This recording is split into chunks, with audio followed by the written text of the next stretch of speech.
invite now Gunhild to stage. Gunhild, as you can easily see, is all of her alone, since her producer has to take care on the sick child or baby. So we welcome her, and now it's your turn. Hello. Yeah, this is working. Cool. Even closer. Yeah. Yeah, that's fine. Hello everybody. My name is Gunhild and I'm a Norwegian director. And Uri, we also have Bill Clinton here. I met him for the first time in 2014 in the main street of Pristina. That is the capital of Kosovo. In fact, he's there every day. The street is also named after him. It's called Boulevardi Bill Clinton. And that is also the title of my film. Bill Clinton is a war hero in Kosovo. And he is so because he was the American president when NATO decided to bomb the Serbian occupation. And I was in Kosovo for the first time, and during this trip I felt the exotism of being in a region with recent bloody history. And I'm not proud of it, but I kind of felt some excitement by being close to the war. And I even wanted to, quite concretely see traces of it, like bombed out houses or other physical scars that I could maybe take a photo of or bring back home somehow. And I asked people if they would want to show me, and I didn't get that much response. Not so strange maybe. And I also, after a while, luckily started to, look at myself from the outside. And I realized that I was in a quite loaded situation, but nevertheless an interesting one to tell a story from. Like I said, I'm Norwegian, and as some of you may know, Norway, although we're quite a small country, plays a fairly big role in peacekeeping missions all around the world, and we somehow also like to think of ourselves as peacekeeping superheroes in a way. So I quite quickly decided that I want to make a black comedy about two Norwegian couples in their 60s on a themed holiday trip to Kosovo and Albania in the footsteps of war and conflict. So I want to portray this generation because it's my parents' generation. I know them really well. And they're also the biggest and the most powerful generation that the world has seen, as it's the baby boomers.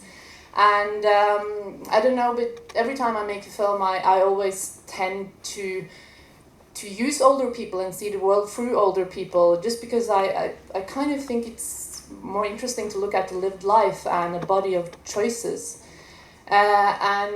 This generation specifically as well has gone from being idealistic in the 60s to conservatives today. And I want to make a black comedy where the physical presence in this very conflict-ridden area provokes the fundamental and ideological differences between these old friends. So now I'll show you the teaser.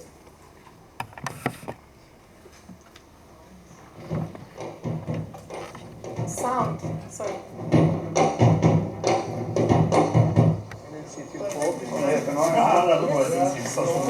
Circle K. Oh, yeah, fine.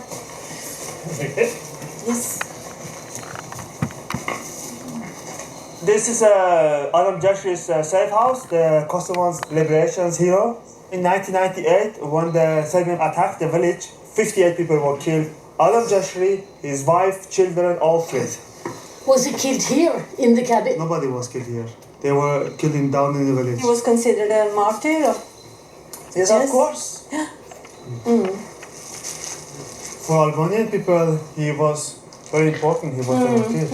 But the Serbian media portrayed him as a terrorist, as a very bad man, of course. But because of him, the war began in Kosovo. He was very important. Yes. Very important man.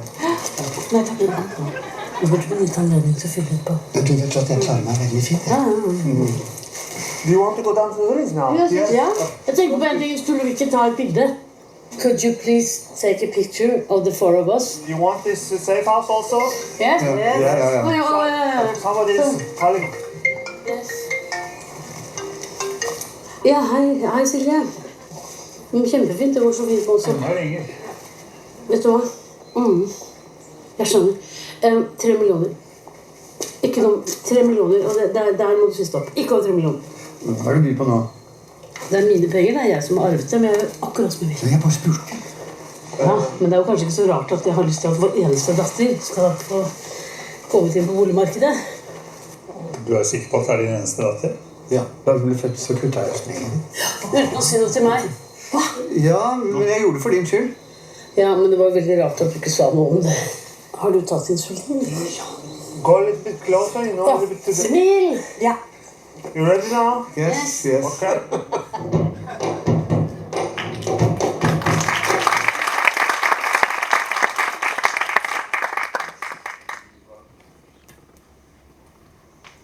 Okay, so these couples have known each other since the 70s when they studied together and being part of the left-wing movement. And confronted with the people and the culture in Kosovo and Albania today, we also learn to know that they do not share the same political understanding anymore.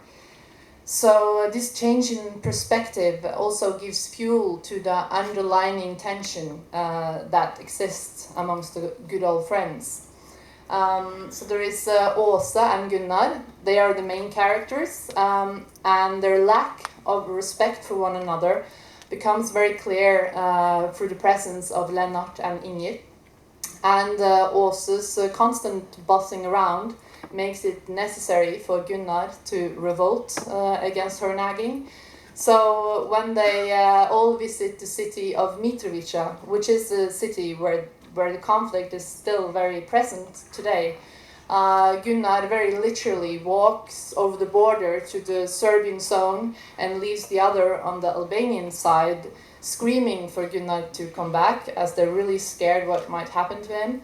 But he just like walks in and vanishes into the horizon. And this marks the kind of start of the dismantling of their friendship. And Gunnar's very demonstrative behavior also, it breaks the group dynamics and starts a war amongst them in a way.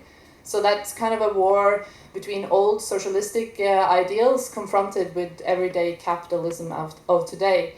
And it all ends with a helicopter picking up the one couple that has the best insurance. I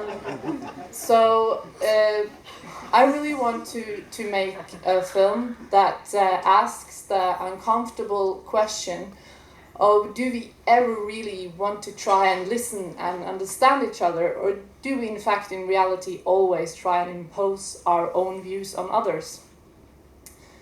And as a director, I always strive to balance a naturalistic delivery with a satirical depiction. And I do that by using big tableaus and long takes, and also combined with handheld camera following the action.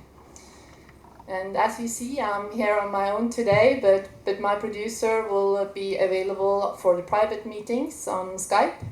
For the production side of things, I can say that we are in dialogue with the Norwegian Film Institute about production funding, and we aim to shoot next summer. And we're looking for co-producers, sales agents, and other creative partners. Thank you.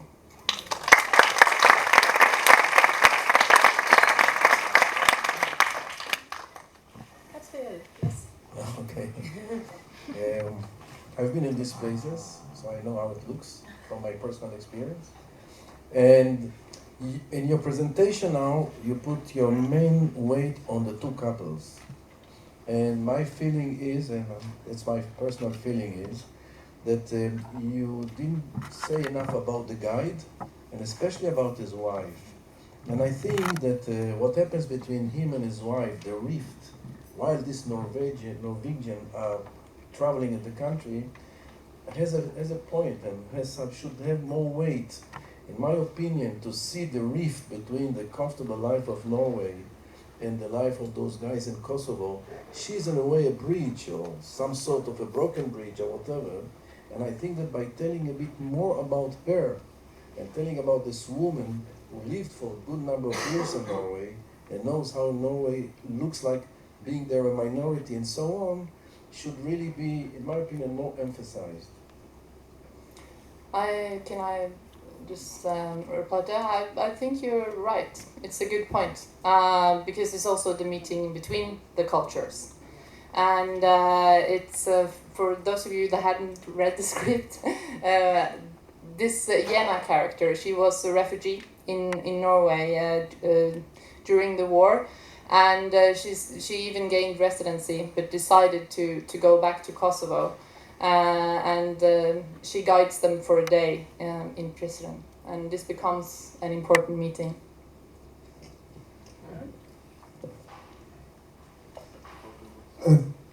Just a small excuse. I come from that region. I was born and raised there, and I know that region very well.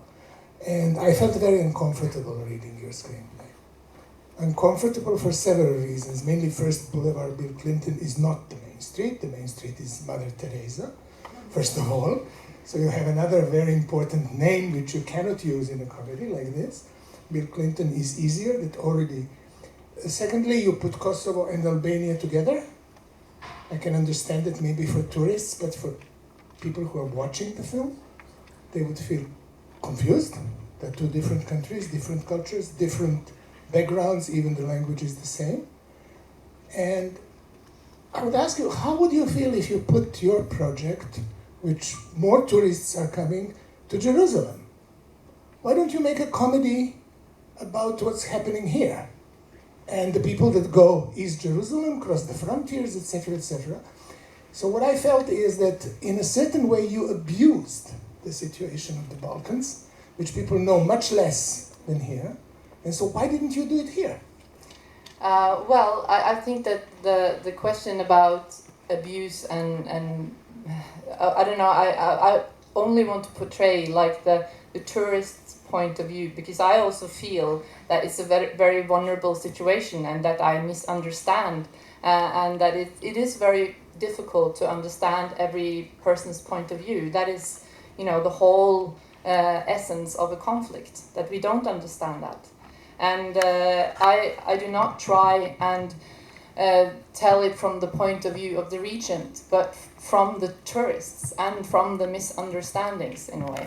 And I think that it should be made more films about visiting other countries, and it should be made one film about Jerusalem as well, and maybe the Philippines. And you know, it's a lot of conflict, a lot of things happening that you could portray from a touristic point of view.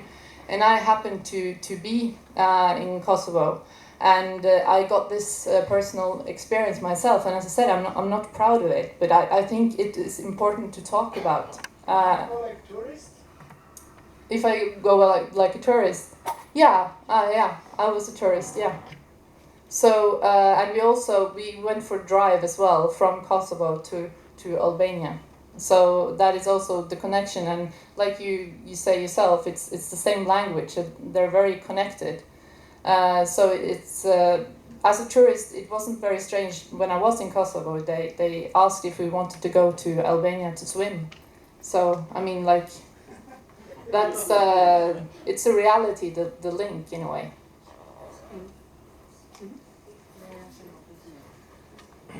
Another feedback, questions, remarks?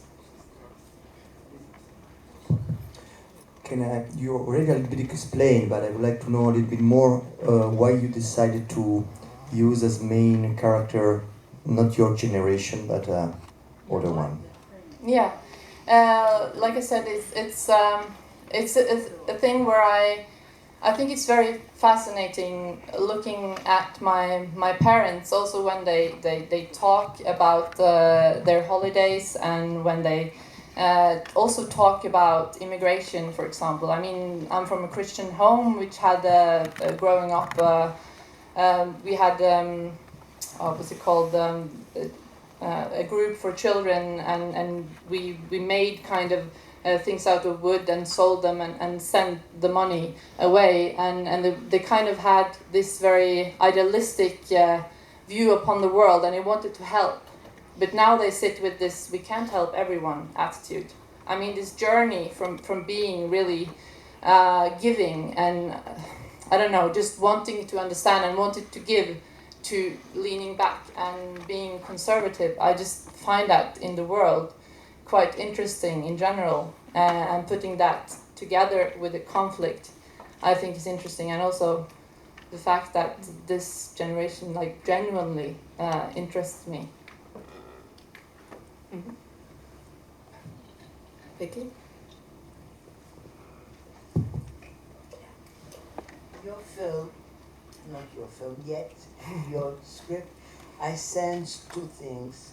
In one was, did you want to describe the invasion of the tourist in a country like this? Because, you know, this part of the world is getting very, very touristic. Did you want to show how tourists behave? Because they don't behave very well, those couples, right?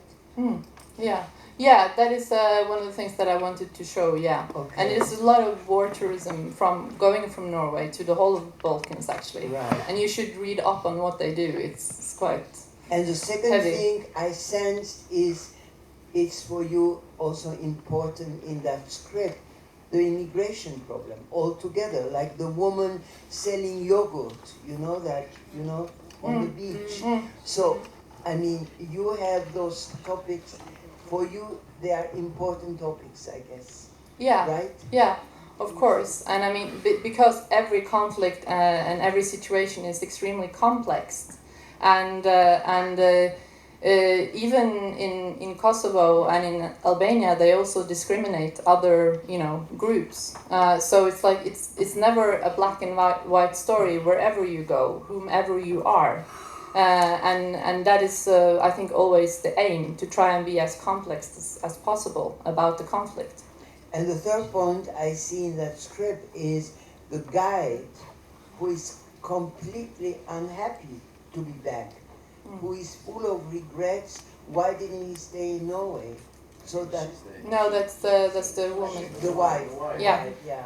Well, I don't think she's unhappy in her marriage, but I think she wants to stay in the region. But the guide, he wants to get away, and this is also a very, as I learned to know there, that a lot of people just want to go abroad and get a new life in a way. So he wants to get a new life. She has been out and she didn't like it, and she came back.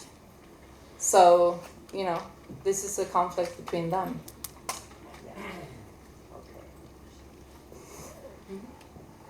Hi.